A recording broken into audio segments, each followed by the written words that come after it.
تو اذیتوں کی ایک لمبی فہرست ہے نا جو نبی صلی اللہ علیہ وسلم کو دی گئی، لیکن قرآن سے اب ہمیں پتہ چلتا ہے کہ آپ صلی اللہ علیہ وسلم اس غم میں نہیں گھل رہے تھے کہ آپ کو اور آپ کے خاندان اور آپ کے ساتھیوں کے ساتھ کیا کچھ ہو رہا ہے. آپ پریشان ان ظالموں کے لیے تھے کہ وہ اگر ایمان نہیں لائے تو ان کا کیا انجام ہوگا. ایک دفعہ حضرت ابوبکر رضی اللہ عنہ آپ کو دیکھ کر فرماتے ہیں کہ میں دیکھتا ہوں کہ آپ بوڑھے ہوتے جا رہے ہیں. جواب میں حضور نے فرمایا کہ مجھے تو سورہ ہود اور اس کی اخوات یعنی اس جیسی صورتوں نے بوڑھا کر دیا. تو وہاں پہ سمجھ میں آتے کہ ان صورتوں میں بات کیا ہے. سورہ ہود اور اس جیسی صورتوں میں نبی اس کی تنبیہات ہیں نا، عذاب کی تنبیہات ہیں، پچھلے قوموں پر آنے والے عذابوں کا تذکرہ تھا. اور نبی صلی اللہ علیہ وسلم اس غم میں گھل رہے تھے کہ میری قوم کہیں عذاب کی مستحق نہ بن جائے. اب نبی صلی اللہ علیہ وسلم کے اس اسوے میں ہمارے لیے کیسی رہنمائی بھی ہے. ایک تو پتہ بھی چلتا ہے کہ ہمارے پیارے نبی محمد صلی اللہ علیہ وسلم نے کیسی کیسی اذیتیں اور کیا کچھ تکلیف اٹھائی اس دین کو اللہ کے بندوں تک پہنچانے کے لیے. اور دوسری بات یہ سمجھ میں آتی ہے کہ کس طرح انسانوں سے کیسی محبت، ہمدردی اور خیر خواہی ہونے کی ضرورت ہے نا، ان لوگوں سے بھی جو اذیتیں پہنچا رہے ہوں. جانی دشمن تک تھے بنے ہوئے تھے نا، نبی صلی اللہ علیہ وسلم کی جان تک لینے کے لیے تیار ہو گئے تھے ہجرت سے پہلے. تو ان کے لیے ہم دیکھتے ہیں کہ عذاب کی دعا تو دور کی بات ہے، کتنی تکلیفیں پہنچانے کے بعد بھی شعیب ابی طالب میں اتنے 3 سال اتنی اذیتیں گزار کر، طائف میں اتنی چھوٹے کھا کر بھی نبی صلی اللہ علیہ وسلم سامنے فرشتہ آئے تب بھی کہہ دیتے ہیں کہ نہیں اگلی نسلیں انشاءاللہ ایمان لے آئیں گی، عذاب کی دعا نہیں کرتے ہیں.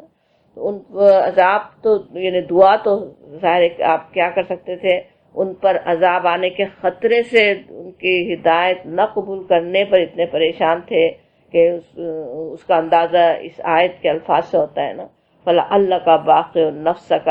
شاید تم ان کے پیچھے غم میں جان دے دینے والے ہو. تو درد مندی اور خیر خواہی جب تک نہیں ہو اس طرح کی جیسی نبی صلی اللہ علیہ وسلم میں تھی، اس کے بغیر اصلاح ہو نہیں سکتی. نبی صلی اللہ علیہ وسلم کے پیروکاروں کی حیثیت سے ہمیں بھی اللہ کا دین اللہ کے بندوں تک پہنچانا ہے. دین پہنچانے کی، دعویٰ کرنے کی حکمت بھی پھر اسی وقت سمجھ میں آ سکتی ہے جب انسانوں سے محبت ہو اور سچا اخلاص ہو. جس طرح ایک ماں جانتی ہے کہ اپنے بچے کو کیسے نصیحت کرے، پورا خلوص ہوتا ہے نا اپنے بچے کے لیے، کہ یہ پرواہ نہیں ہوتی کہ میرے ساتھ کیا کر رہا ہے، مجھے جھڑک رہا ہے، مجھ پہ ناراض ہو رہا ہے، یہ فکر ہوتی کہ وہ ہدایت پا جائے. تو سمجھ میں آتا ہے کہ کیسے ہدایت دے، کیسے نصیحت کرے، کیسے سمجھائے. اسی طرح ہمیں سمجھنے کی ضرورت ہے. آج دنیا میں اتنے اللہ کے دشمن ہوں، اللہ کے دین کے دشمن ہیں، اور ان سے کیا کچھ اذیتیں بھی پہنچ رہی ہوں، لیکن ان کو برا بھلا کہنے، ان سے نفرتیں کرنے کے بجائے وہ دل میں اخلاص ہو کہ انہیں آج پتہ نہیں ہے، انہیں پتہ ہونے کی ضرورت ہے. ان تک علم پہنچانا میرے ذمے ہے. انہیں معلوم ہو کہ اسلام کیسی رحمت ہے. انہیں کسی طرح پتہ چل جائے کہ نبی صلی اللہ علیہ وسلم کی شخصیت اصل میں کیا تھی اور وہ کیا سمجھ رہے ہیں. تو یہ سارے فکر اس طرح سے ہونے کی ضرورت بھی ہمیں اس آیت سے سمجھ میں آتی ہے کہ خطاب تو نبی صلی اللہ علیہ وسلم سے ہے، آپ کو تسلی اس وقت دی گئی، لیکن ہمیں سمجھ لینا چاہیے کہ ویسے ہی غم ہمارے دلوں میں ہونے کی ضرورت ہے. اپنے لیے غم نہیں کہ ہمیں کیا کہا جا رہا ہے، غم اس بات کا کہ وہ خود اپنی کیا بربادی کر رہے ہیں، وہ خود کس طرح اللہ کے دین سے محروم ہے، اللہ کی رحمت سے اپنے آپ کو محروم کر رہے ہیں. اور پھر کہا جا رہا ہے، سورہ کہف ہم پڑھ رہے ہیں، سورہ کہف کی آیت نمبر 7 میں، اِنَّا بے شک جعلنا بنایا ہم نے ما جو علل ارضی زمین پر ہے، زینت لہا زینت اس کے لیے، آرائش اس کے لیے، ہا کا اشارہ زمین کی طرف، ارض کی طرف، زمین کے لیے زینت بنایا، لنبلوہم لی تاکہ، نبلوا ہم آزمائیں، بلو کے معنی امتحان لینا، آزمانا، تو لنبلوا تاکہ ہم آزمائیں، ہم ان کو، ایہم کہ کون ان میں سے، احسن عملا اچھے عمل کرنے والا ہے، احسن عمل کرنے والا ہے. اب یہاں پہ اس میں کہا یہ جا رہا ہے کہ یہ جو دنیا میں جو کچھ زینت ہے وہ ہم نے کس لیے پیدا کی؟ تاکہ ان کا امتحان لے، تاکہ انہیں آزمائیں۔ سورہ ملک میں بھی کہا گیا تھا، سورہ دہر کی بھی آیت ہے، کئی جگہ اس طرح کی آیات آتی ہیں جہاں انسان کو اس کی زندگی کا مقصد بتایا جاتا ہے نا۔ سورہ ملک کی آیت ہے کہ الذی خلق الموت والحیات لیبلوکم ایکم احسن عملا، کہ اس کے ہم نے ایجاد کیا، ہم نے پیدا کیا موت اور زندگی کو تاکہ تم کو آزمائیں کہ تم میں سے کون حسن عمل کرتا ہے۔ اب یہاں پہ یہ کہا جا رہا ہے، وہاں پہ زندگی اور موت کی ایجاد، یعنی اس دنیا کا یہ پورا کارخانہ جو انسانوں کا پیدا کرنا، وہ سب کس لیے پیدا ہوا؟ آزمانے کے لیے، امتحان کے لیے، سب کچھ امتحان ہے۔ یہاں کہا جا رہا ہے جو زینت ہم نے بنائی، زمین پہ جو کچھ رکھی ہے زینت، اب زمین پہ سوچیں کس طرح سے یہ زمین کے یعنی زینت بنایا گیا، کیا کچھ نہیں ہے نا اس کے، کتنی زینتیں ہم اپنی آنکھوں سے دیکھ سکتے ہیں، کتنی ایکسپیرینس کر رہے ہیں۔ سورہ آل عمران میں کہا گیا زُيِّنَ لِلنَّاسِ حُبُّ الشَّهَوَاتِ مِنَ النِّسَاءِ وَالْبَنِينَ وَالْقَنَاطِيرِ الْمُقَنطَرَةِ مِنَ الذَّهَبِ وَالْفِضَّةِ وَالْخَيْلِ الْمُسَوَّمَةِ وَالْأَنْعَامِ وَالْحَرْثِ ذَلِكَ مَتَاعُ الْحَيَاةِ الدُّنْيَا وَاللَّهُ عِندَهُ حُسْنُ الْمَآبِ، کہ زُيِّنَ لِلنَّاسِ، یہاں پہ کہا جا رہا ہے زینت دی گئی زمین کو، وہاں کہا جا رہا ہے وہ سب کس کے لیے؟ للناس، لوگوں کے لیے ہے یہ زینت۔ اور کس کس چیز میں ہے؟ حب الشہواتی، مرغوبات نفس میں، عورتیں، اولاد، جو سونے چاندی کے ڈھیر، چیدہ گھوڑے، مویشی، زرعی زمینیں، یہ سب کیسی خوش آئند بنا دی گئیں۔ اور واللہ عندہ حسن المآب، اور اس کے مقابلے میں اللہ کے پاس ہے جو بہترین ٹھکانہ ہے۔ دنیا ہے تھوڑی دیر کی زینت ہے، کہ کیسی پرکشش بھی ہے، کہیں بہتے دریا، چشمے، جھیلیں، کیسے کیسے باغات، کیسے مناظر جنہیں دیکھ کر عقل حیران ہو جائے کہ پھر جنت کیسی ہوگی۔ اس دنیا میں جیسے اللہ تعالیٰ نے پریویو بھی دکھا دیا نا، ایک طرح سے جنت کا نمونہ بھی دکھا دیا کہ وہ اس کو دیکھ کر اندازہ ہو کہ کیا کچھ ہو سکتی ہے یہاں اتنی خوبصورتی اس حقیر دنیا میں، تو وہاں کیا کچھ ہوگا۔ اور پھر اس کے ہمارے جیسے سوچیں سوئٹ ہوم، کیسے پسندیدہ گھر ہمارے، جن کی سجاوٹوں میں ہمیں کتنے مزے آ رہے ہوں، بچے، ان کے بچے، ان کی پیاری پیاری صورتیں، مزیدار باتیں، سجی سجائی مارکیٹیں، عالیشان شہر، یہ لیکن یہ سب ہے، لیکن ہے کس لیے؟ امتحان کے لیے۔ اس دنیا کی کشش میں انسان پھنس کر نہ رہ جائے۔ یہ ساری زینت اس لیے ہے کہ لنبلوہم، تاکہ آزمائے اور امتحان لے۔ امتحان کس چیز کا؟ کہ ایہم احسن عملا، ان میں سے کون بہتر عمل کرنے والا ہے۔ نہ یہ نہیں ہو کہ دنیا کی زینتوں، دنیا کی متاع کو سمیٹنے میں لگ جائے کہ اسی میں غرق ہو کر اپنی تباہی کر ڈالے۔ نہ یہ ہے ساری دنیا کا مقصد، دنیا کی زینت کا مقصد کہ انسان اس سب کو چھوڑ چھاڑ کر جنگلوں میں نکل جائے یا حجروں میں جا بیٹھے دنیا کی، بلکہ اس کے بجائے ہے کہ اصل میں کہ دنیا کی ایک ایک چیز ہمارے لیے امتحان کا ایک پرچہ ہے نا۔ مال و دولت ایک بڑا ٹیسٹ ہے، ہم کس طریقے سے کماتے ہیں، کہاں خرچ کرتے ہیں، اسے اللہ کا عطیہ سمجھتے ہیں یا اسے پا کر دوسروں پہ فخر جتانے لگتے ہیں کہ ہم نے اپنی محنت، اپنی کوشش سے ہم نے حاصل کیا۔ اگر آج کچھ لوگوں کے پاس کھانے کے لیے نہیں ہے تو بس ان کا قصور کہہ کر ان سے منہ موڑ لیتے ہیں یا ان کا حق اپنے مال میں سمجھتے ہیں۔ سارا امتحان اس چیز کا ہو رہا ہے نا۔ اور دنیا کا یہ اسٹیٹس، لوگوں کی نظر میں مقام، اس کی بھی کتنی انسان کو فکر ہوتی ہے نا، اسے بچانے کے لیے کیا کچھ کر رہا ہوتا ہے۔ بلکہ یہی مین ریزن تھے نا،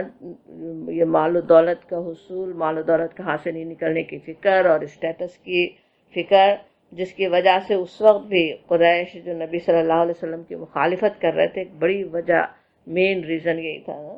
تو اور اکثر انسان اسی کو بچانے کے لیے اپنے رب کے ساتھ اس کی بندگی میں کیسی چیٹنگ کر رہا ہوتے ہیں، دین میں کمپرومائز کرتے ہیں، اور کبھی تو صرف دنیا داروں کی ہاں میں ہاں ملانے کے لیے، دوستیاں چلانے کے لیے، اپنے پتہ ہے کہ کیا چیز اللہ کی نظر میں صحیح ہے لیکن لوگ اسے صحیح نہیں سمجھیں گے، لوگ کیا کہیں گے، اس کی خاطر کس طرح انسان اپنے دین کو خطرے میں ڈال دیتا ہے نا۔ تو یہ سب حالانکہ اگر سوچے کہ امتحان ہو رہا ہے، دنیا کیسی ہے، دنیا کیا چاہ رہی ہے، میرے امتحان کے لیے اس طرح ہے، مجھے اس امتحان میں کامیاب ہونے کی فکر ہے، انسانوں سے تعلقات، یہ رشتے ناطے، محبتیں، نفرتیں، یہ سارے تو بہت ہی مشکل پرچے بھی ہیں نا. اگر انسان جانتا ہو کہ یہ سب میرے امتحان کے لیے ہے، تو ہر قسم کے اچھے برے حالات میں میرا مقصود بس یہ ہو کہ میں امتحان میں کامیاب ہو جاؤں، وہ عمل کروں، اس رویے پر قائم رہوں جو میرے رب کی نظر میں پسندیدہ تر ہے، تو پھر احسن عمل کرنا، بہتر سے بہتر کی کوشش کرنا بھی انسان کے لیے آسان ہو جاتا ہے نا. یہ بھی بات ہے کہ یہاں بھی سورہ ملک کی جو آیت یاد کر رہے تھے، وہاں بھی اکثر جگہ احسن و عمل آتا ہے، الاحسن عملہ نہیں آتا. الاحسن سب سے بہترین نہیں، کہ احسن بہتر سے بہتر. انسان ظاہر ہے بالکل ضروری نہیں ہے کہ ہمیشہ سب سے بہترین ہر ایک کر سکے نا، لیکن جتنا بھی ہے اس سے بہتر کرنے کی فکر، ہر روز کی بہتر کرنے کی فکر ہو، اپنا آج جو عمل ہو رہا ہے اس سے کل بہتر بنانے کی کوشش ہو، جو کچھ کر رہے ہیں اس سے بہتر کرنے کی انسان کوشش کرتا رہے نا. تو کوشش کرتے رہیں تو بہتر سے بہترین تک بھی پہنچ ہی سکتے ہیں نا. اور یہ بھی سمجھ میں آتا ہے کہ اس کے مطلوب جو ہے وہ اکثر نہیں کہا گیا نا، زیادہ عمل نہیں کہا گیا، کوانٹیٹی سے زیادہ کوالٹی مطلوب ہے، کہ بہترین طریقے سے اچھی طرح ہو. سوچیں جیسے 10 نفل پڑھنے کی کوشش میں تھوڑا ٹائم ہے، تھوڑی دیر کے لیے اٹھے ہیں تو ابھی فجر ہونے والی ہے، اس میں 10 نفل پڑھنے کی کوشش کریں تو کیا ہوگا؟ جلدی جلدی مارا مار پڑھ رہے ہوں. اس کے بجائے سوچیں 2 نفل بھی اگر انسان پڑھ لے، لیکن اللہ کی بہترین یاد اور تقوی کے ساتھ ہو، اللہ سے قریب تر کر دینے والی نماز ہو، تو وہ کتنی بہتر ہو سکتی ہے نا. اسی طرح بغیر سوچے سمجھے سپاروں کے سپارے پڑ جانے سے بھی کبھی ایمان پر اتنا اثر نہیں ہوتا جتنا ایک آیت پر غور کرنے سے ہو سکتا ہے نا. تو احسن عمل یہ پھر یہ بھی کہ جنہیں ہم نیکیاں سمجھتے ہیں نا، نماز، عبادات، ذکر، اذکار، صرف وہی نہیں ہے. اکثر ذہن میں تصور یہ بھی ہوتا نا کہ نیکی کے یہ خاص خاص کام ہیں اور یہ دنیا کے کام ہیں. اسلام میں یہ نہیں ہے. یہ دنیا کا جو دھندے ہیں، جو دنیا کے کام ہیں، ان کو بھی اللہ کی رضا کے مطابق کرنا اصل احسن عمل ہے نا. اچھا کھائیں بھی، اچھا پئیں، اچھا کمائیں، اچھا پہنیں، اور لیکن سب احسن عمل ہو سکتا ہے اگر سب کے پیچھے مقصد صحیح ہو، اللہ کی رضا کے مطابق سب چیزیں حاصل ہوئی ہوں، اور نیت صحیح ہو، اور کوئی فخر جتانا کسی پہ مقصود نہیں ہے، کوئی اور شو آف کرنا نہیں ہے، کسی اور غلط وجہ سے نہیں ہو رہا ہے، کچھ اور دنیا کے حصول کے لیے نہیں ہو رہا ہے، وہ سب صحیح ہے، ہو سکتا ہے. بلکہ بالکل عمل نہ کرنا بھی، کبھی کچھ کام نہیں کرنا بھی احسن عمل ہو سکتا. سوچیں رات کو خواہ جاگتے بیٹھے ہوئے ہوں، باتیں کر رہے ہوں، وقت گزار رہے ہوں، اس کے بجائے انسان جا کر سو جائے. سو جانا سب سے بڑی بے عملی سمجھی جا سکتی، لیکن نیت ہے کہ تہجد کے لیے اٹھے، نیت یہ ہے کہ فجر ہرگز قضا نہ ہو، تو کیا ہے وہ احسن عمل ہے نا. اس وقت بستر پہ جانا بھی کتنا بڑا نیکی کا عمل ہو سکتا. تو وہ احسن عمل کی فکر ہو ہر وقت، ہر روز، ہر لمحے ہمیں یہ فکر ہو کہ ہم بہتر عمل کرنے والے ہوں. اور خواہ اپنے بچوں سے بات کر رہے ہوں، گھر کے کام کاج کر رہے ہوں، لوگوں سے تعلقات ہوں، رشتے ناطے کے حقوق ادا کرنے ہوں، ان سب میں اصل فکر ہو کہ ہم احسن ہوں. اور کبھی یہ بھی ہوتا نا، یہ امتحان سمجھیں اس چیز کو تبھی ہو سکتا ہے کہ ہم بہتر کریں. کس طرح انسان دوسرے انسانوں کو دیکھ رہا ہوتا ہے نا، وہ جیسے ہیں ہم بھی ان کے ساتھ ویسے رہیں. اینٹ کا جواب بلکہ پتھر سے بھی دینے کو تیار ہو جائے. ایک دفعہ کسی نے بری بات کہی، اس کو 10 دفعہ بری بات سنا دیں، یا ایک دفعہ بھی سنانے کا سوچ لیں، اس کے بجائے ایک جس بندے کو فکر ہے کہ میں ایسا عمل کروں، میں آخرت میں میرے اللہ کے پاس میرا مقام اچھا ہو، وہ اس کے لیے صبر کرنا آسان ہو سکتا ہے نا. دوسروں کی بری باتوں سے میں کوئی غلط کام نہیں کروں، نہ اس سامنے تانا دوں، نہ پیچھے غیبت کروں، نہ کوئی اور غلط رویہ اختیار کروں، بلکہ صحیح کام جو صحیح کرنا ہے میں تو وہ صحیح کر لوں، میں تو اخلاق کے بلند درجے پہ قائم رہوں. یہ فکر ہو سکتی ہے نا. تو اس طرح سے یہ امتحان دن اور رات ہو رہا ہے، اور امتحان کو جتنا ہم یاد رکھیں گے کہ یہ امتحان ہے، یہ زندگی امتحان ہے، یہ زندگی کے سارے امتحان کے پرچے ہیں، تو خود ہی انسان کو سمجھ میں بھی آ جائے گا نا کہ کیا مجھے کرنے کی ضرورت ہے، کیا کون سے کام ہے جو مجھے آج کرنا چاہیے، پہلے کرنا چاہیے، کن کو بعد میں کرنا چاہیے، کون سے کام کو ترجیح دینی چاہیے، کون سے کام ہے جن کے کرنے سے میری بخشش ہو سکتی ہے، کون سے کام ہے جو وہاں پہ کام نہیں آ سکتے، یہ ساری سمجھ بھی پھر آ سکتی ہے نا. تو انشاءاللہ تعالیٰ اللہ تعالیٰ اپنی رحمت سے ہمیں اس امتحان میں، اس بڑے امتحان میں کامیاب فرمائے، اور اس دنیا میں اس امتحان کو سمجھنے کی توفیق دے، یاد رکھنے کی توفیق عطا فرمائے. پھر کہا جا رہا ہے وَإِنَّا، سورہ کہف کی آیت نمبر 8، اور انا بے شک ہم لجائلون، جو ہے امفسس کا تاکید کے لیے آتا ہے نا، جائلون بنانے والے ہیں، کرنے والے ہیں، ماں جو علیہا، اللہ اور ہا ہے اس پر، سعیدن صاف میدان، جروزہ بنجر. اب یہاں پہ جو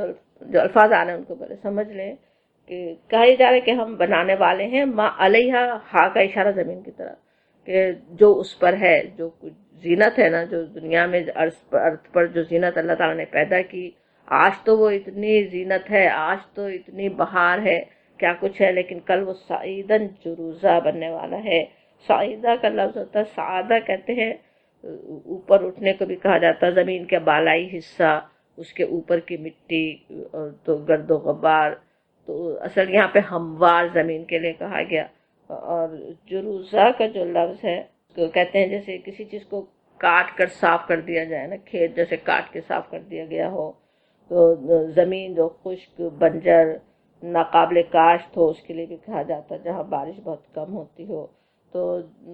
سعیدن جروزہ جب کہا جا رہا ہے تو مطلب یہ کہ وہ صاف میدان بنجر بنا دیا جائے گا. دوسری جگہ قرآن میں بھی آتے ہی کہ کیا کیفیت ہوگی قیامت کے دن، کس طرح پورا ایک چٹیل میدان بنا دیا جائے گا. کچھ احادیث میں بھی تفصیل ملتی ہے کہ کس طرح سب کچھ، یہ قرآن میں ہے بلکہ پہاڑ کس طرح اللہ تعالیٰ دھول بنا کے اڑا دے گا. تو یہ اونچے نیچے جو آج ہم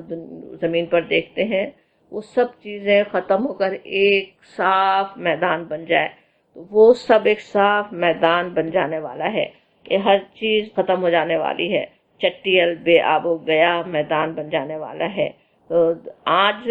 بتایا یہ جا رہا ہے کہ یہ حسن، یہ زینت دنیا کی جس پر لوگ ریجھ رہے ہیں، آج جس کو سب کچھ سمجھ رہے ہیں، جس کے حسن میں لگے ہیں، ایک وقت آئے گا کہ وہ سب کچھ ختم ہو جائے گا، وہ کچھ بھی باقی نہیں رہے گا، کوئی چیز رہے گی نہیں. اور یہ ختم ہونے کے، اس فنا ہونے والی دنیا کی ہر چیز فانی ہے. تو فنا کے مناظر ہم دنیا میں ہر وقت بھی، ہمیشہ بھی دیکھتے رہتے ہیں نا. آج کے ہری بھری کھیتی کل بھس بن کر رہ جاتی ہے. جوانی کی کس طرح ہماری عمر ہی سوچے، ایک جوانی میں کیسی امنگیں، ایمبیشنز کیا کیا ہوتے ہیں، اور اس کے ہنگامے ساری زندگی کے، پھر وہ بڑھاپے کی مایوسیوں میں بدل جاتے ہیں. اس کے بھرے پورے گھر سے ایک نسل اٹھ جاتی ہے، اس کی جگہ دوسری نسل آ جاتی ہے. تو پوری دنیا کا بھی ایک وقت یہی انجام ہونا ہے، بتایا جا رہا ہے. اور اس انجام پر نظر ہو تو پھر انسان کے لیے وہی بات جو پچھلی آیت میں کہی جا رہی تھی، احسن عمل نہ صرف یہ کہ آسان ہو جائے بلکہ سمجھ میں بھی آ جائے کہ کس وقت کس کام کو مجھے ترجیح دینی چاہیے، کیا میری پرائرٹیز ہونی چاہیے. تو ان دونوں آیات میں ویسے بہت ہی گہری باتیں سمجھائی گئیں، لیکن آگے بھی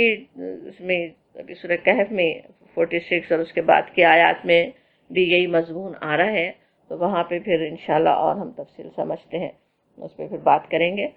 پھر آگے اب آیت نمبر 9 سے بات شروع ہو رہی ہے. بات یہ تھی کہ ہمیں معلوم ہے کہ نبی صلی اللہ علیہ وسلم کی کیسے جیسے مخالفت ہو رہی ہے، آپ کو زج کیا جا رہا تھا نا کس طرح سے. اس میں سے ایک جو ان کی ٹیکٹک ہوتی تھی کفار کی، وہ ادھر ادھر سے اہل کتاب سے جا کے پوچھ کر مختلف سوالات لے کر آتے تھے، اور آپ صلی اللہ علیہ وسلم سے ان کے جواب کا مطالبہ کرتے. تو ایسے ہی سوال تھے کہ ابھی پیچھے سورہ بنی اسرائیل میں روح کے متعلق بات تھی نا، کہ تو وہ روح کے متعلق تھا، ذوالقرنین کے بارے میں تھا جو بھی آگے آ رہا ہے واقعہ. حضرت موسیٰ حضرت خضر کا بھی کسی نے سمجھا کہ وہ سوال ہی کے جواب میں ہے جو واقعہ آگے آنے والا ہے. اور اسی طرح کا سوال اصحاب کہف کے بارے میں بھی تھا. اب وہ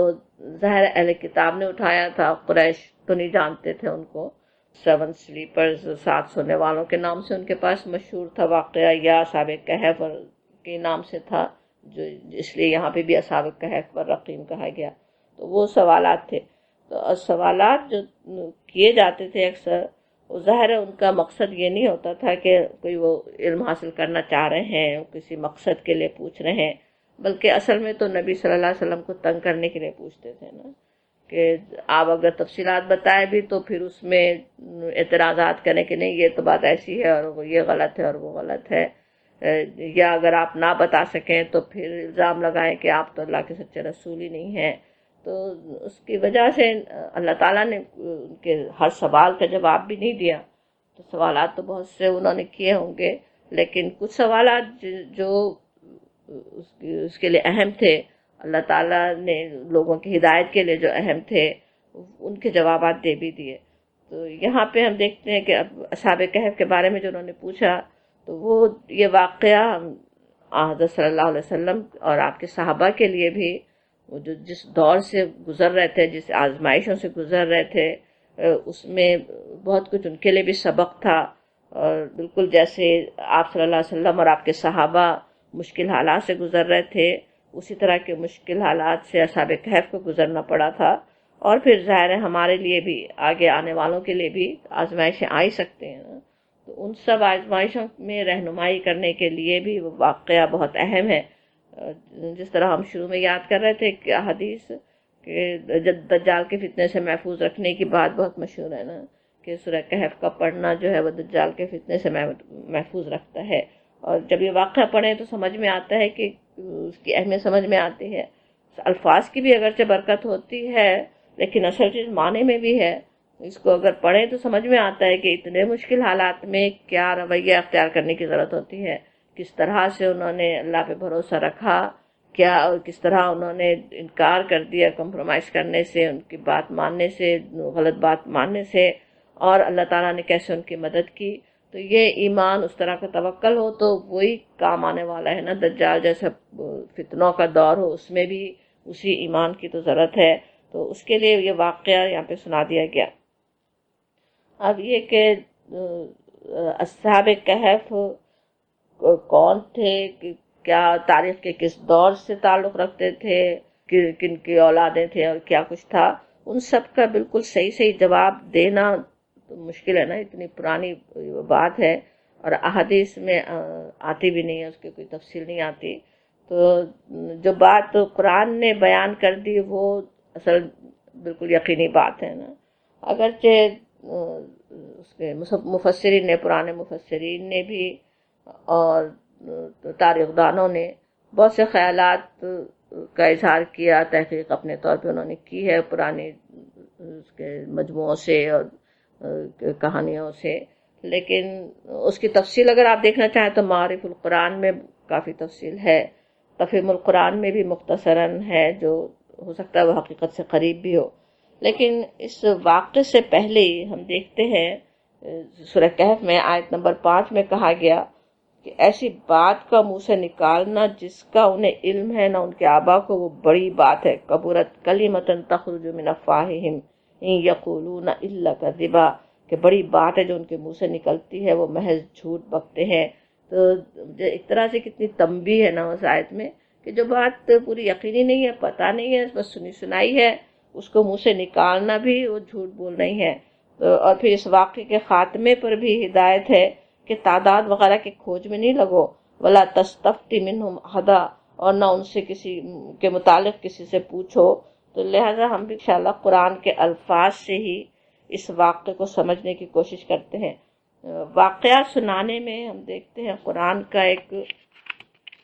اپنا خاص انداز ہے نا، کہ غیر ضروری تفصیلات نہیں بتائی گئیں، اس میں نام، تعداد وغیرہ وغیرہ. اور اس کا فائدہ پہ یہ ہے کہ پڑھنے والے کی نظر واقعے کے اصل مقصد پہ فوکس رہتی ہے نا، کہ صحیح بات جو اصل بات ہے وہ حاصل کر لیتا ہے، وہ سمجھ میں آتا ہے، بجائے اس کے کہ اور سوچیں کہ تفصیلات بتائیں تو کیسی بس اسی کی بحثوں میں انسان الجھ جائیں، وہ نہیں فلاں کتاب میں تو یہ نام بتایا گیا تھا، فلاں جگہ تو یہ کام بات ہے، اتنے سال کی بات ہے، وہ بحث ہی چلتی رہے اور اصل چیز بھول جائے انسان۔ تو اس وجہ سے قرآن کے واقعات میں ہم دیکھتے ہیں خاص خاص باتیں بتا دی جاتی ہیں۔ تو اور یہاں پہ جس طرح سے شروع ہو رہا ہے، جو ابھی آیت 9 سے ہم جو شروع کر رہے ہیں، اس میں 2-3 آیات میں واقعات کا خلاصہ آ رہا ہے پہلے، اس کا تعارف ایک طرح سے۔ اکثر ہم عام طور پہ کتابوں میں بھی دیکھتے ہیں نا، جیسے کتاب کے پیچھے کتاب میں ہے کیا وہ تھوڑے سے ایک پیرے میں لکھا ہوا ہوتا ہے، کبھی اس کے پینل پہ، کور کے پینل پہ لکھا ہوتا ہے کہ کتاب اصل میں کس موضوع پر ہے، کیا بات ہے۔ بالکل اسی طرح سے قرآن میں بھی یہ طریقہ ہم دیکھتے ہیں کہ پورا واقعہ تفصیل سے سنانے سے پہلے تھوڑا اس کا خلاصہ آ جاتا ہے۔ سورہ قصص میں بھی اسی طرح موسیٰ علیہ السلام کا واقعہ شروع ہوا، اور یہاں پہ بھی اسی طرح سے بات ہو رہی ہے۔ ام حسبتا، ام کا جو لفظ ہے وہ کئی معنی اس کے ہوتے ہیں، کیا کے معنی سوال کے لیے بھی ہوتا ہے، تو کیا حسبتا گمان کیا تو نے، انا یہ کہ اصحاب الکہفی اصحاب کہف والرقیمی اور رقیم، کانو تھے من آیاتنا عجبا، من سے آیاتنا ہماری آیات میں سے، عجبا عجیب، کہ ہماری کوئی عجیب آیات میں سے تو تم یہ سمجھ رہے ہو۔ ابھی ام حسبتا جو ہے واحد کے صیغے میں خطاب ہے نا، کیا تو نے گمان کیا، اور اکثر جب اس طرح سے ایک واحد کے صیغے میں خطاب ہوتا تو سمجھا جاتا پیارے نبی حضرت محمد صلی اللہ علیہ وسلم سے خطاب ہو رہا ہے، لیکن ہمیشہ نہیں ہوتا، آپ کے ذریعے کبھی ہر افراد سے اور ہر فرد سے بھی ہو سکتا۔ تو یہاں پہ بھی کسی نے تو سمجھا کہ نبی صلی اللہ علیہ وسلم سے خطاب ہے، لیکن زیادہ جو بات صحیح سمجھ میں آتی ہے وہ یہ کہ اصل پوچھنے والوں سے ہی کہا جا رہا ہے، جنہوں نے یہ سوال کیا تھا، سوال اٹھایا تھا، ان سے کہا جا رہا ہے نا۔ بات یہ تھی کہ جو سوال کرنے والے تھے ان کا مقصد کیا تھا کہ نبی صلی اللہ علیہ وسلم اور آپ کے صحابہ کی جیسے وقت گھٹانے کے لیے آپ کا جیسے یہ لوگ کیا ہے، کوئی کیا معجزے ہیں، کیا ان کے درجے ہیں، ہمارے پاس تو ایسے ایسے لوگ گزرے ہیں، اصحاب کہف جیسے اولیاء ہمارے پاس گزرے، اللہ کی ایسی قدرت اور شان ان کے لیے ظاہر ہوئی، تو ہمیں ان کی سے ہدایت لینے کی کیا ضرورت ہے۔ یہ ان کے جیسے اندر کی جو بات ان کی چھپی ہوئی ہے مقصد نا، پیش سامنے اس پس منظر میں کہا جا رہا ہے کہ ان کی ذہنیت کو سامنے رکھ کر اللہ تعالیٰ نے ان کے جو بات کا جواب دیا اس کو شروع اس طرح کیا، اس کا آغاز ایسے ہو رہا ہے کہ اگر تم اصحاب کہف کے ماجرے کو کوئی بہت ہی عجیب چیز سمجھتے ہو تو یہ بہت عجیب چیز نہیں ہے۔ سوال اسی طرح آیا، ہم حسبتا، کیا تم سمجھتے ہو، کیا تم سمجھتے ہو کہنے سے اصل مفہوم کیا ہے کہ وہ کوئی ہے نہیں، ایسی عجیب چیز نہیں ہے کوئی ایسی۔ اللہ تعالیٰ کی تو بے شمار نشانیاں ہیں جو دنیا میں پھیلی ہوئی ہیں، ان میں سے ایک نشانی ہے، اور اسی طرح کی نشانیاں پہلے بھی ظاہر ہوتی رہی اور آئندہ بھی ظاہر ہوں گی جن کے لیے اللہ چاہے۔ اور خود نبی صلی اللہ علیہ وسلم کی بعثت، آپ کا آنا، آپ کے پاس وحی کا آنا، کیا یہ کم نشانیاں تھیں؟ کیا یہ کم اللہ تعالیٰ کی شان کا اظہار تھا جو تم یہ سمجھ رہے ہو کہ وہ بڑی چیز ہے؟ تو بات اس طرح سے شروع کی گئی کہ ام حسبتا، کیا تم گمان کرتے ہو کہ انا اصحاب الکہفی والرقیمی۔ اب اصحاب کہف اور رقیم کیوں کہا گیا؟ عرب میں جو اہل کتاب تھے وہ ان کو اسی نام سے یاد کرتے تھے۔ کہف تو ظاہر غار کو کہتے ہیں، غار کے لیے غار بھی وہ عربی کا لفظ ہے نا، تو غار سے خاص لفظ ہے کہف۔ کہف ہوتا ہے ایسا غار یا کھو جو پہاڑ میں ہو اور بڑا ہو، چھوٹا ہو تو اس کو غار کہیں گے، کوئی بڑا اندر تک پھیلا ہوا ہے تو اس کو غار کہتے ہیں۔ اور پھر رقیم کا جو لفظ ہے اس کے لیے مختلف مفسرین کے مختلف خیال ہیں۔ زیادہ جو صحیح بات لگتی ہے وہ یہ کہ ایک روایت ہے، ابن عباس نے روایت کیا اکرمہ سے کہ حضرت کعب رضی اللہ عنہ کا خیال تھا کہ رقیم اس بستی کا نام تھا جس سے نکل کر اصحاب کہف نے غار میں پناہ لی تھی، یعنی اصحاب کہف اصل میں اس بستی کے جس بستی کے باشندے تھے اس کا نام رقیم تھا۔ رقیم وادی کو بھی ویسے تو کہتے ہیں، تو ایک تو یہ خیال ہے۔ دوسرے ویسے رقیم جو ہے رقمہ لکھنے کو بھی کہتے ہیں نا، اردو میں بھی کہتے ہیں نا تاریخ رقم کرنا۔ رقیم جیسے لکھی ہوئی چیز، کتبہ جیسے ہونا جس پہ کچھ لکھا گیا ہو، تو یہ بھی سمجھا گیا کہ وہ کتبے والے ان کے انتقال کے بعد ان اصحاب کہف کے جو آگے آ رہے ہیں نا کہ کس طرح اس پہ بنا دی گئی تھی عبادت گاہ، اس پہ کتبے لگا دیے گئے ہوں ان کے ناموں کے یا جو بھی، تو اس وجہ سے بھی کہا جا سکتا ہے، واللہ عالم۔ تو بہرحال اصل بات یہ ہے کہ کیونکہ اسی نام سے جانتے تھے، وہی نام یہاں پہ استعمال کیا گیا کہ اصحاب الکافی والرقیمی، اور یہ بھی بات سمجھا دی گئی کہ وہی کوئی بہت بڑی کوئی حیرت انگیز ایسی چیز نہیں ہے، اللہ تعالیٰ کی بہت ساری نشانیوں میں سے ایک نشانی ہے۔ اللہ تعالیٰ کے لیے کیا مشکل ہے، اتنے سارے انسانوں کو جب کچھ نہیں تھے ان کو زندگی دے دینا، دن اور رات انسان دیکھ رہے ہیں، کیا وہ کم کرشمہ ہے؟ اور اس کو سمجھ رہے ہیں کہ کوئی بہت بڑی بات ہے۔ اور پھر کہا جا رہا ہے اذ جب اول فتیتو ٹھکانہ بنایا نوجوانوں نے الکافی غار کی طرف، فقالو بس کہنے لگے ربنا اے ہمارے پروردگار آتنا ہم کو دے من لدن کا اپنے پاس سے رحمت و حیی لنا اور مہیا کر دے من امرنا ہمارے کام میں رشدا درستی، ہمارے کام کو درست کر دے۔ اب یہاں پہ الفاظ کو اگر پہلے دیکھ لیں تو جب اول فتنہ، تو اوا کا جو لفظ ہے اس کے معنی ہوتے ہیں کسی جگہ جیسے اترنا، ٹھکانہ بنانا، بیٹھنا یا پناہ لینا کے معنی میں ہوتا ہے۔ تو اذ اوا جب انہوں نے ٹھکانہ بنایا یا پناہ لی، فتیتو کا جو لفظ ہے فتح کی جمع ہے۔ فتح کہتے ہیں جیسے جوان ہونے سے بھرپور جوانی تک کا جو وقت ہوتا ہے نا، اس کو کہا جاتا ہے فتح۔ کہیں تو جیسے بھرپور جوان، پوری طرح سے جیسے طاقتور ہو چکے ہیں، سب کے بھرپور جوان کہا جا سکتا۔ تو فتیتن اس کی جمع، تو فتیتن کا خاص طور پہ بات یہاں پہ کہی گئی کہ وہ نوجوان تھے۔ نوجوانی کا وقت ایسا ہوتا ہے نا جب انسان کے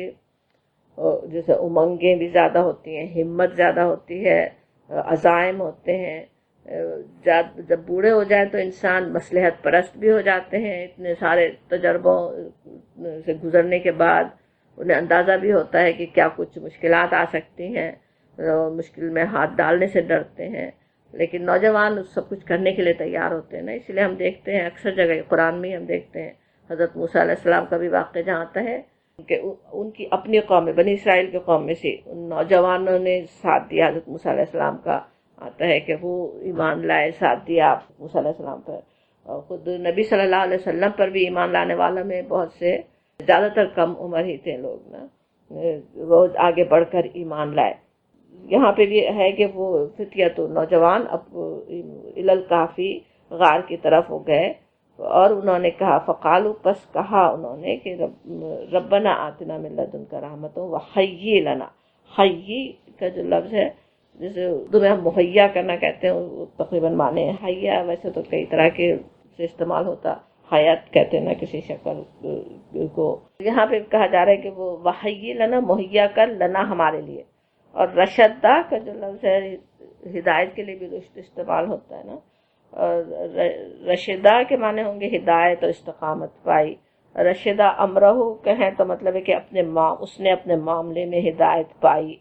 تو اب جب یہ بات کہی جائے وَحَيِّ لَنَا مِنْ أَمْرِنَا رَشَدًا، تو کیا مفہوم ہوگا کہ اے ہمارے رب ہمارے لیے اس راہ کو جو ہم نے اختیار کی ہے اس کے رہنمائی اور استقامت کا ذریعہ بنا دے، ہمارے کام بنا دے، ہمارے کام کو صحیح کر دے۔ اب یہ دعا اس وقت کی ہے جب ان نوجوانوں نے اس میں غار میں پناہ لینے کا ارادہ کیا۔ آیت کے الفاظ سے یہ سمجھ میں آ رہی کہ نوجوان لوگ تھے، اور نوجوان جب حق کی حمایت کے لیے کھڑے ہوں تو پھر انہیں مصلحتوں کی کوئی پرواہ نہیں ہوتی ہے نا، اور پھر ایمان کا نور بھی جب ساتھ ہو، حکمت بھی ہو، تو اس حکمت کی وجہ سے، اللہ کے دیے نور کی وجہ سے اتنے نازک مرحلے میں انہیں توفیق ہوتی ہے کہ اللہ سے رہنمائی اور اس کی استقامت کی دعا کرتے ہیں نا کہ اللہ تعالیٰ اسے ہمارے لیے کام کو آسان کر دے۔ یہ بھی سمجھ میں آتا ہے کس طرح کسی کام کا ارادہ کرنے کا بہترین طریقہ دعا ہے نا۔ نیت تو انسان کرتا ہے لیکن اس کا پورا ہونا اللہ کی مشیت سے ہو سکتا ہے۔ تو اللہ کے نیک بندے ہر معاملے کے لیے اپنے رب ہی کی طرف رجوع کرتے ہیں، تو اس طرح سے انہوں نے بھی اپنے اللہ سے دعا کی، اور بہترین دعا جو ہمیں بھی سکھا دی گئی اسی ذریعے سے. کتنی بہترین دعا ہے نا، ہر طرح کے معاملات میں. کتنی دفعہ ایسے ہم کبھی شش و پنج میں ہوتے ہیں، صحیح بات ہمیں سمجھ میں نہیں آ رہی، یہ کریں کہ وہ کریں، حالات ایسے خراب ہیں جن کے حل کا کوئی ہمیں سمجھ نہیں آ رہا کیسے حل ہوں گے، اور وہ سب کے لیے اللہ سے دعا کی جا سکتی. یہی دعا بالکل کہ ربنا آتنا من لدنک رحمۃ، اللہ کی رحمت کے تو ہم ہر وقت ہی کتنے حاجت مند ہیں، اور اللہ تعالیٰ ہدایت مہیا کرنے والا ہے، ہمیں سکھا دینے والا ہے کہ وہ کام کیسے ہم صحیح کریں، کس طرح سے کام ہو. اب یہاں پہ یہ دعا پھر ہمیں یہ سمجھ میں بھی آتا ہے کہ کس طرح اللہ پہ توکل کس طرح کرنا چاہیے. ایسا نہیں ہے کہ یعنی ان نوجوانوں نے یہ نہیں کیا کہ معلوم ہے انہیں کہ ان کی اپنی قوم، ان کا بادشاہ وقت انہیں جیسے پراسیکیوٹ کرنے کے لیے تیار تھے نا، بالکل آگے ابھی دیکھیں گے قرآن میں واقعہ پڑھتے ہوئے کہ وہ سنسار کر دیں گے انہیں، وہ تو اپنے قوم میں واپس لے جائیں گے، وہ کہتے ہیں نا. تو وہ ہمیں پتہ ہے کہ کس طرح مجبور ان کو کر رہے ہیں کہ یعنی یا ان کے قوم میں واپس آئیں، ان کے مذہب پہ واپس آئیں، یا ختم ان کو کر ڈالیں. اس حال میں ایسا نہیں ہوتا کہ وہ اللہ پہ توکل کر کے اپنے گھر میں بیٹھ کر اس دعا کی تسبیح کرتے رہے. اس کے بجائے انہوں نے کیا کیا، ایک طرف اپنے آپ کو بچانے کا انتظام کیا، اپنے وطن، اپنے گھر بار کو چھوڑ کر اپنا آرام و اطمینان کی زندگی چھوڑ کر نکلنے کی قربانی بھی دی، اور غار کی صورت میں ایک ٹھکانہ بھی ڈھونڈا، پھر اللہ سے دعا بھی کی.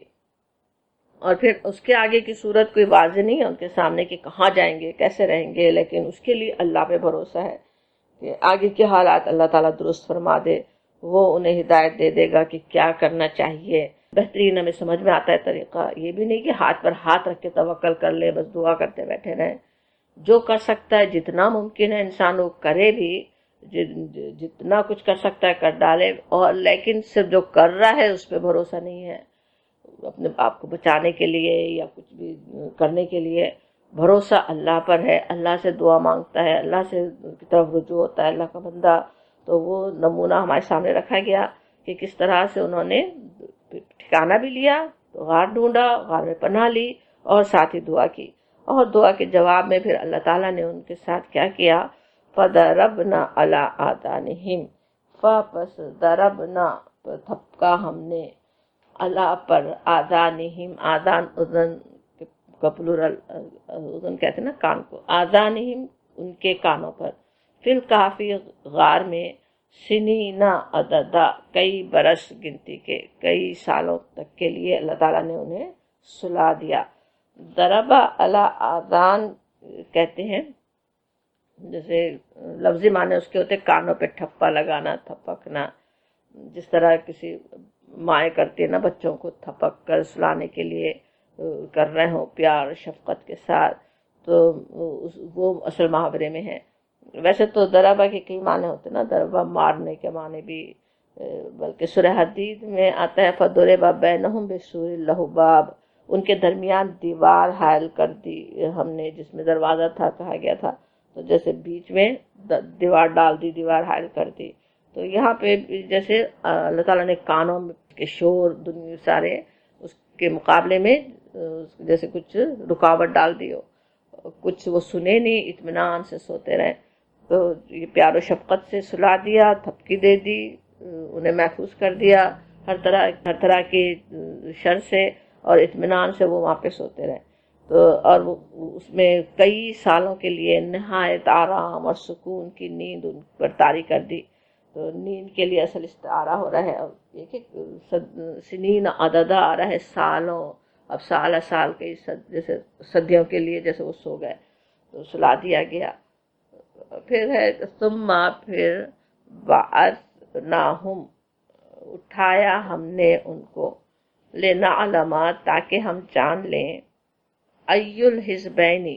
ایل کون، حزبین کہیں تو حزب کہتے ہیں نا گروہ کو، حزبین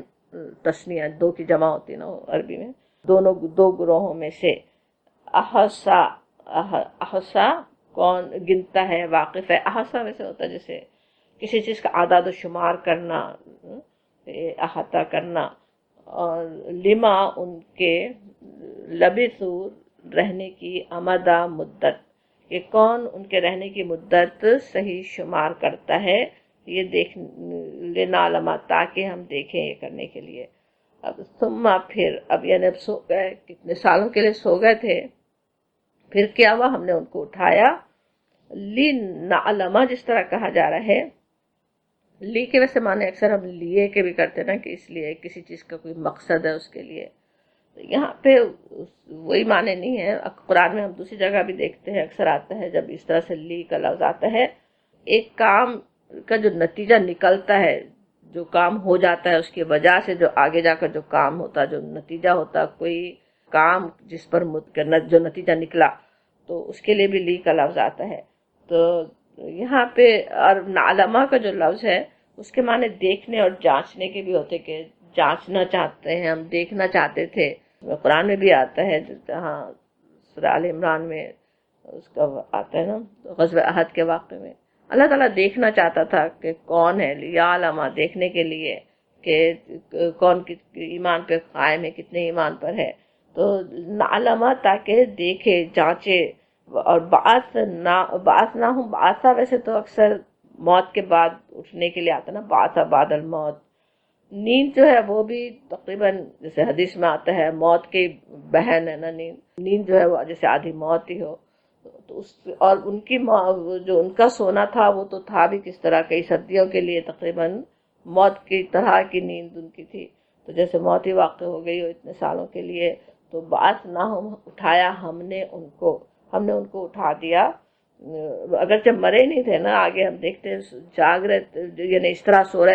رہے تھے اطمینان سے، کروٹیں بدلتے ہوئے سوئے ہوئے تھے، یہ دیکھنے کے لیے کہ ایو الحزبین کے کون، دو گروہوں میں سے کون وار کرتا ہے۔ تو اس کا مطلب یہ نہیں ہے کہ